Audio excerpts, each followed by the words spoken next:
बेटा माहौल ऐसा बनाओ कि लोगों को माहौल याद रहे, रिजल्ट नहीं। तो Amazon प्राइम पे रिलीज हो चुकी है वरुण धवन और जानवी कपूर स्टारर फिल्म बवाल। और देखो इस फिल्म से मुझे काफी एक्सपेक्टेशंस थी और उसका सिंपल और बेसिक रीजन एक ही है कि इस फिल्म के जो डायरेक्टर है वो है नीतीश तिवारी, जिन्होंने इससे पहले दंगल बनाई है, छिछोरे बनाई है और हम सभी जानते हैं कि ये सुपर हिट फिल्में हैं। तो अगर मैं फिल्म की स्टोरी की या फिर बेसिक प्लॉट की बात करूं, डोंट वरी कोई भी स्पॉइलर नहीं दूंगा, तो इसमें जो वरुण धवन का कैरेक्टर है उसका नाम है अजय दीक्षित, जो कि लखनऊ की एक लोअर मिडिल क्लास फैमिली में रहता है और जो मोहल्ले वाले हैं या फिर उसके जानने वाले हैं वो प्यार से उसको अज्जू भैया बुलाते हैं। बेसिकली वो एक प्राइमरी स्कूल में हिस्ट्री टीचर है, लेकिन उसको ऐसा फील होता है हमेशा लाइफ में कि जो भी वो अचीव कर सकता था और जो भी उसका ट्रू पोटेंशियल था वो अचीव नहीं कर पाया और इस वजह से वो बहुत ज्यादा इंफीरियरिटी कॉम्प्लेक्स में रहता है। और इसको फिलअप करने के लिए वो क्या करता है कि वो लोगों के सामने अपनी ऐसी इमेज बनाता है कि वो लोगों को ऐसा बताता है कि मैं पुलिस इंस्पेक्टर भी बन सकता था, डॉक्टर भी बन सकता था, आर्मी वाला भी बन सकता था, लेकिन मैंने देश की भलाई के लिए एक टीचर का प्रोफेशन चुना ताकि मैं दूसरों का भला कर सकूं। और ये वो सिर्फ इसीलिए करता है ताकि लोगों का ऐसा मानना रहे कि अज्जू भैया जो है वो बहुत ज्यादा काबिल है, लेकिन कुछ सिचुएशन या हालात ही ऐसे हो गए थे कि वो लाइफ में बहुत कुछ नहीं कर पाए। और यही रीजन है कि बाहर से अज्जू का जो कैरेक्टर है वो तो बहुत खुश दिखता है, लेकिन अंदर से वो बहुत ज्यादा फ्रस्ट्रेटेड रहता है। और यही फ्रस्ट्रेशन उसका अपने माँ बाप पे या फिर अपनी वाइफ पे, जो कि जानवी कपूर प्ले कर रही है, उनका नाम निशा बना हुआ है, उस पर भी निकलता है। और फिर उसकी लाइफ में टर्निंग पॉइंट तब आता है जब वो अपनी वाइफ के साथ फॉरेन चला जाता है और फिर उन सारी प्लेसेस को विजिट करता है जहां पे वर्ल्ड वॉर 2 के इंसिडेंट्स हुए थे। तो वो एग्जैक्टली फॉरेन क्यों जाता है, क्यों जानवी कपूर के कैरेक्टर के साथ बाहर निकलना उसको एक एम्बैरेसमेंट फील कराता है, उसके अलावा बाहर जाने के बाद यानी फिल्म के सेकंड हाफ में किस तरह फिल्म एक अलग ही टर्न ले लेती है, ये सब कुछ आपको फिल्म में देखने को मिलेगा। तो देखो अगर मैं सबसे पहले फिल्म की स्टोरी की बात करूं तो मैं सबसे पहले तो इसको डिस्टिंक्शन मार्क इसी बात पे दूंगा कि इस फिल्म की स्टोरी बहुत ज्यादा अनकन्वेंशनल है।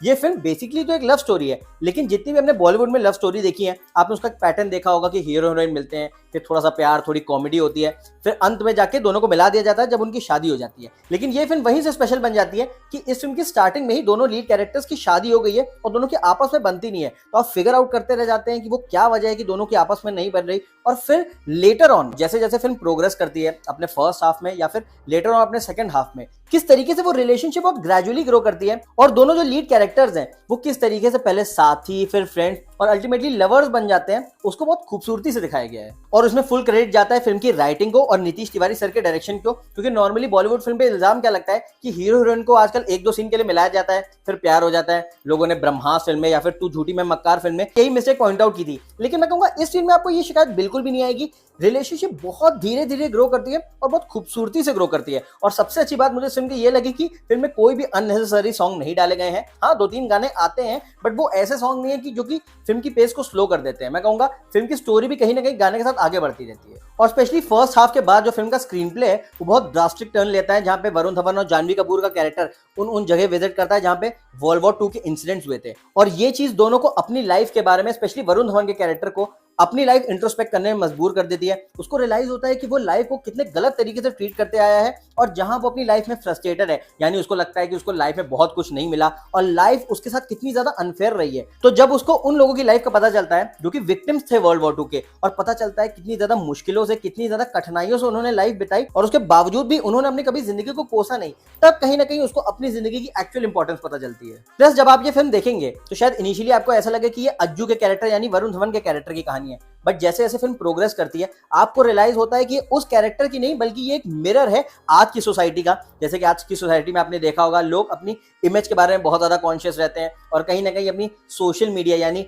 ट्विटर और इंस्टाग्राम की इमेज को ही अपनी रियल इमेज समझते हैं और किस तरीके से वो अपना वैलिडेशन फॉलोअर्स, लाइक्स और कमेंट से देते हैं, वो कहीं ना कहीं फिल्म में दिखाने की कोशिश की गई है कि इंसान की इमेज दूसरों की नजरों में क्या है वो एक्चुअली मैटर नहीं करती, लेकिन वो अपने बारे में क्या सोचता है और उसके जो करीबी हैं यानी उसके परिवार वाले, उसके लव्ड वंस, उसके हस्बैंड या फिर उसकी वाइफ, वो उनके बारे में क्या सोचते हैं वो बहुत ज्यादा मैटर करता है। और इसको डायलॉग्स के थ्रू बहुत ब्यूटीफुली कन्वे किया गया है कि जब भी कोई इंसान मरता है और उसके मरने के 5, 10, 20 साल बाद कोई दूसरा इंसान उस मरे हुए इंसान का नाम लेता है तो जो वो इमेज छोड़ के गया होता है उस दूसरे इंसान या फिर पूरी दुनिया की नजरों में वो होती है उसकी एक्चुअल इमेज। प्लस ये फिल्म हमको रिलेशनशिप्स के बारे में बहुत कुछ सिखाती है। जिस तरीके से वरुण धवन और जानवी कपूर की जो रिलेशनशिप है वो ग्रो करती है, वो कहीं ना कहीं ऑडियंस को ये दर्शाती है कि कम्युनिकेशन जो है वो किसी भी रिलेशनशिप में कितना इंपॉर्टेंट रोल प्ले करती है। और साथ ही एक ब्यूटीफुल गैस चेंबर वाले सीन के रूप में हमको ये बताया जाता है कि किस तरीके से मुसीबत के टाइम में अपने लव्ड वन के साथ खड़े रहना ज्यादा इंपॉर्टेंट होता है अपनी इमेज मेंटेन करने से। तो अगेन जैसे कि मैंने कहा, इन सारी चीजों को बहुत ही ज्यादा खूबसूरती से और बहुत ही ज्यादा इंटेलिजेंट वे में दिखाया गया है,